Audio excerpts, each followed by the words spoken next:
काफ़ी प्रोग्राम में सेनेटर खलील ताहिर संधू साहब, क्या खदशा है आपको अगर justice Mansoor Ali Shah chief justice बन जाते हैं तो मसला क्या है? हुक्मरान इत्तेहाद का खौफ क्या है, खदशा क्या है?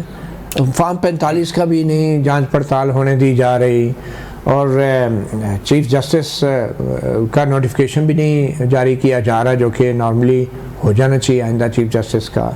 इस्लामाबाद के लोकल बॉडी इलेक्शन से भी फ़रार की राह अख्तियार की जा रही है और इलेक्शन ट्राइब्यूनल भी नहीं बनने दिए जा रहे। क्या किस चीज़ की जहाँ सब हमें कोई एज ए प्रैक्टिसिंग लॉयर मैं कहूँगा, हमें तो कोई ज़ाती तौर पे और वैसे भी कोई पार्टी को भी मेरा तो अपना अंदाजा justice Mansoor Ali Shah is a very competent justice और उनकी इंटेग्रिटी पे आपकी ज़ाती राय है पार्टी की राय है? पार्टी की तो खैर मेरे साथ ऐसी बात नहीं हुई, लेकिन मेरी ज़ाती राय को हम पेश होते रहे। आपके ख्याल में पार्टी की भी यही राय है? न्याय साहब भी पेश होते रहे, उधर मैं भी होता हूँ सारे। तो उनकी जो इंटेग्रिटी जब हाई कोर्ट में थे चीफ जस्टिस थे, तो एज अ लॉयर आप कह रहे हैं? एज ए लॉयर कह रहा हूँ मैं। अच्छा, एज अ पार्टी रिप्रेजेंटेटिव? मैं नहीं कह रहा, मुझे नहीं पता पार्टी की पॉलिसी हो सकती है, it can be, but as a उनकी इंटेग्रिटी जो ऑनेस्टी है व्हाटसोएवर हम दोनों पेश होते रहे, कोई ऐसी बात नहीं है। वेरी कॉम्पिटेंट जज। लेकिन कुछ में पहले जो सर आपने कहा कि हाई कोर्ट में हमें बड़ा गलत पहले एक तजर्बा हुआ था कि हम ख्वाजा शरीफ को छोड़कर साकिब निसार को इधर ले आए थे, तो उसने हमारा हाल किया।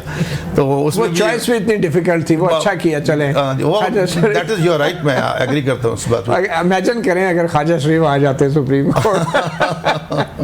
बट एनीवे, हाँ जी, तो हमें बेसिकली तो ज़ाती तौर पे जो मैंने अपनी राय देनी थी वो दी है। बाकी मैं जो कि पार्टी का पाबंद हूँ, जिस तरह न्याय साहब अपनी पार्टी के फैसलों के पाबंद हैं, तो जो भी फैसला होगा फिर हमें तो ज़ाहिर है वी हैव टू से आइज जो हमारी पार्टी ने करती है। तो अगर लेकिन मुझे अभी तक वैसे कोई द सिचुएशन वेरी परप्लेक्स लग रही है। बताएं कि लेट्स से कि चीफ जस्टिस काजी फायज़ा को एक्सटेंशन मिल भी जाती है, तसव्वुर कर लें थोड़ी देर के लिए, तो क्या उससे मखसूस नशस्तों के हवाले से जो फैसला है फुल कोर्ट का, उस पर अमल दरामद रुक जाएगा? उस पर इनका अपना ही है भाई, चूंकि फैसला आना है उसमें 15 दिन तक आना चाहिए था। हाँ बताओ, लेकिन नहीं, मेरा ये ख्याल कोई ऐसी बात नहीं है। लेकिन जब इन्होंने कहा कि अगर आपको कोई इसमें कम्प्लिकेशंस आती हैं तो इलेक्शन कमीशन उसमें दरखास्त हमें दे सकता है, हमसे रहनुमाई ले सकता है। जब इलेक्शन कमीशन रहनुमाई लेने गया तो ये चलेगी जी इस दरखास्त को इनफ्रेक्चर कर दिया जाए। तो मतलब इस तरीके से दोनों तरफ से सिचुएशन जो इस किस्म की बनी हुई है, तो जो भी होगा। लेकिन मैं ज़ाती तौर पर एज ए प्रैक्टिसिंग लॉयर भी और एज ए पार्टी भी अब कहने लगा हूँ कि वो सीटें बेसिकली चाहिए ये था कि वो पार्लियामेंट को वापस ये केस भेज देते और पार्लियामेंट डिसाइड करती है उसको, चाहे दोनों हाउसेस का इजलास बुला के कर लेते। अब एक चीज आइन में क्लियरली लिखी है तो पार्लियामेंट कैसे डिसाइड करता है? कैसे वकील जान साहब कैसे क्लियर लिखी? जब इन्होंने उस निशान पे इलेक्शन नहीं लड़ा, ये पार्टी नहीं है, ये उसमें है नहीं, और जो जिसके सुन्नी इत्तेहाद में शामिल हुए उसने अपने निशान पे इलेक्शन नहीं लड़ा। और फिर उसमें जो साहबजादा फजल साहब का बेटा मेरा भाइयों की तरह है, लेकिन उन्होंने लिखा है कि non Muslim can not be the member of this party और समथिंग। तो how they can claim these seats? तो उनको नहीं मिली ना सुन्नी इत्तेहाद कौंसिल को। यही तो हम कह रहे हैं कि क्या तो असल आर्टिकल 17 की तशरीह है, सियासी जमात किसे कहते हैं उसकी तारीफ है, इसमें तो इशू कोई नहीं था कि पीटीआई एक सियासी जमात थी और सुप्रीम कोर्ट ने करार दे दिया उसको। इनको निशान तो नेचुरली नहीं, इनको सिंबल ही नहीं मिला था ना। इनका सिंबल 215 के तहत इलेक्शन एक्ट के तहत इनको सिंबल पे निशान लेना था। जिसको सिंबल ना मिले तो वो भी क्लियर हो गया ना कि वो पार्टी का वजूद। असल में मैं बताता हूँ, मैं जब मशवरा तो नहीं देना चाहिए, इनको चाहिए ये था कि फौरी तौर पर सुन्नी इत्तेहाद काउंसिल में शामिल ना होते और ये पीटीआई में शामिल होते। चल इनको ऑप्शन इलेक्शन कमीशन ने ऑप्शन, फिर कोई रुकावट नहीं आनी चाहिए थी। लेकिन अब जो इस लेवल पे कि आपके पास 3 दिन का टाइम हो और आला अदलिया उसको टाइम 15 दिन का कर दे। आप ये कह रहे हैं कि जो आईनी तरमीम अगर होगी तो फिर आइन के आर्टिकल 51 में भी कोई तरमीम हो सकती है मखसूस नशस्तों के हवाले से कि जो माले गनीमत होगा वो हुक्मरान इत्तेहाद को मिल जाएगा।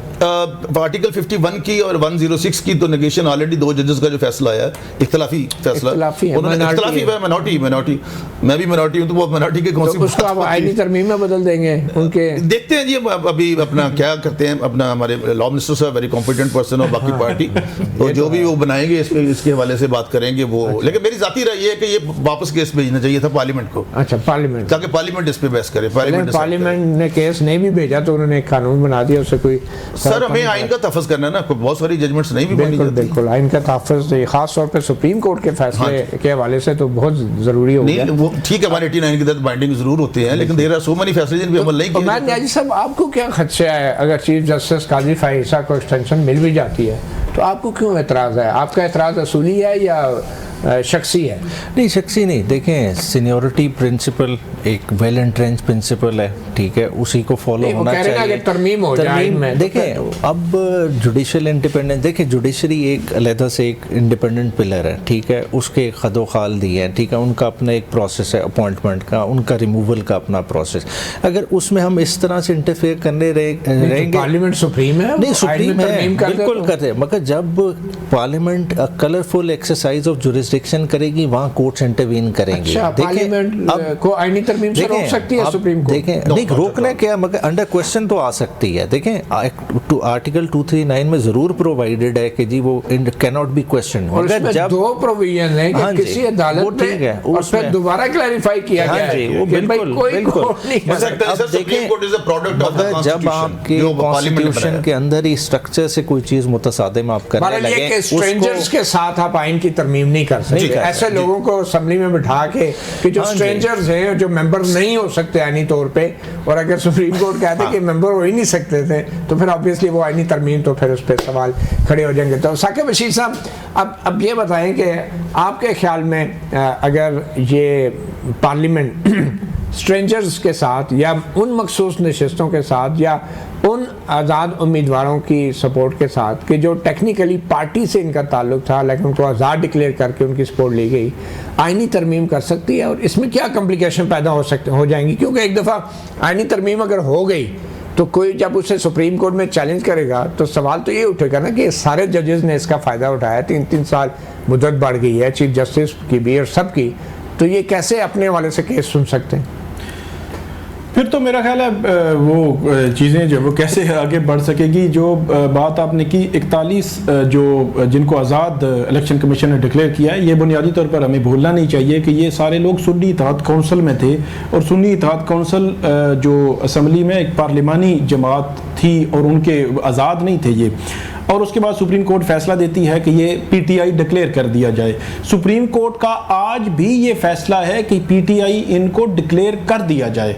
ये इलेक्शन कमीशन ने अपनी आगे से मतलब उन्होंने निकाला है कि हमें इबहाम नज़र आ रहा है, हालांकि इबहाम आज जो उन्होंने पिटीशन फाइल की है सुप्रीम कोर्ट में, तो उसमें उन्होंने लिखा है कि इलेक्शन कमीशन खुद बैरिस्टर गोहर उनके साथ जो खतो किताबत करते रहे हैं, वो चेयरमैन पीटीआई के तौर पर उनको जो खतो किताबत में लिखते रहे हैं। तो इसमें ये पिटीशन जो आज पीटीआई ने दायर की है 12 जुलाई के फैसले पे अमल दरामद के लिए, जी अमल दरामद के लिए आज जो पिटीशन फाइल हुई है उसमें उन्होंने वही खतो किताबत का जिक्र किया है कि इलेक्शन कमीशन खुद बैरिस्टर गोहर के साथ बतौर चेयरमैन पीटीआई खतो किताबत करते रहे हैं, और वही बैरिस्टर गोहर चेयरमैन पीटीआई के तौर पर उनको ये कहते हैं कि हमारे ये 41 लोग, इनके ये एफिडेविट हैं और इनको आप डिक्लेयर कर दें पीटीआई। तो इलेक्शन कमीशन कहता है इबहाम है। मेरा नहीं ख्याल कि 12 जुलाई के फैसले फर्ज कर लें कि ये आईनी तरमीम उन 41 में से 4-5 लोगों को करके कर लेते हैं, 10 लोगों को कर लेते हैं, तो फिर मसला सुप्रीम कोर्ट में जाए और सुप्रीम कोर्ट कहे कि 12 जुलाई को इनको पीटीआई डिक्लेयर कर दिया गया था और इनके एफिडेविट इस आईनी तरमीम से पहले आ चुके थे, इनके वोट काउंट नहीं होंगे, तो फिर वो इशू जो है वो वहीं आ जाएगा।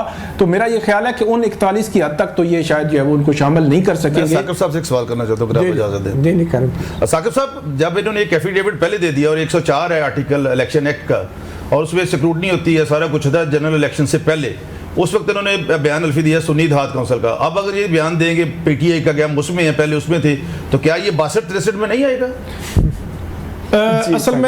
असल में जो सुप्रीम कोर्ट ने फैसला दिया है उसके बाद